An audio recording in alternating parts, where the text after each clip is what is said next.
Hello, నమస్తే. SRH versus KKR match ఏదైతే ఉందో, ఫస్ట్ కేకేఆర్ టాస్ గెలిచిన తర్వాత బ్యాటింగ్ అయితే ఎంచుకుంది. మనం రీసెంట్ గా చూస్తున్నట్లయితే ఫస్ట్ మ్యాచ్ నుంచి కూడా అన్ని చేసింగ్లే చేస్తూ వచ్చాయి. ఆ సెంటిమెంటో లేకపోతే ఇంకేదో అవ్వచ్చు, బట్ కేకేఆర్ అయితే టాస్ గెలిచి ఫీల్డింగ్ ఎంచుకుంది. అంటే మనకు తెలిసిందే ఎస్ఆర్హెచ్ బౌలింగ్ వీక్ గా ఉంది. అలానే వాళ్ళ స్టార్ బౌలర్, వాళ్ళ కెప్టెన్ కూడా టీం కి అయితే దూరంగా ఉన్నాడు. కేకేఆర్ మైండ్ లో ఇది కూడా నడుస్తూ ఉండొచ్చు, అంటే బౌలింగ్ వీక్ గా ఉంది కదా, చేసింగ్ చేసేద్దామని. బట్ వాళ్ళకి వచ్చిన స్టార్ట్ ఏదైతే ఉందో, ఎక్సలెంట్ స్టార్ట్ అయితే వచ్చింది. నిజానికి వాళ్ళకి పవర్ ప్లేలోనే ఒక 80 రన్స్ అయితే వచ్చేసాయి. తర్వాత 10 ఓవర్లకి ఎస్ఆర్హెచ్ 4 వికెట్లు అయితే కోల్పోయింది.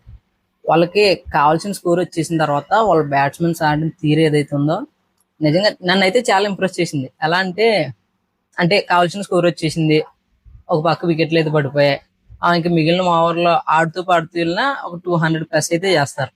సో ఆ మైండ్ సెట్ తోనే వెళ్ళారు. డెత్ ఓవర్స్ టార్గెట్ చేశారు. కేకేఆర్ ముందు భారీ టార్గెట్ అయితే పెట్టారు. సెకండ్ ఇన్నింగ్స్ లో కేకేఆర్ బ్యాటింగ్ స్టార్ట్ చేసిన తర్వాత వాళ్ళకి చాలా మంచి స్టార్ట్ అయితే వచ్చింది. ఫిన్ ఎలన్ ఫస్ట్ ఓవర్ లో ఎలా అయితే చెదగొట్టాడో వాళ్ళకైతే మామూలు స్టార్ట్ అయితే రాలేదు.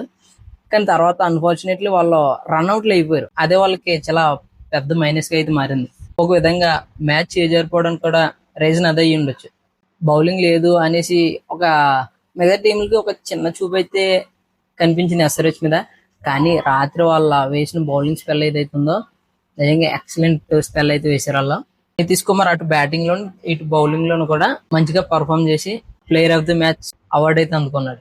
ఈ సీజన్ లో ఫస్ట్ టీం ఎస్ఆర్హెచ్, అంటే వాళ్ళ ఫస్ట్ బ్యాటింగ్ చేసి వాళ్ళ స్కోర్ ని డిఫెండ్ చేసుకున్న టీం.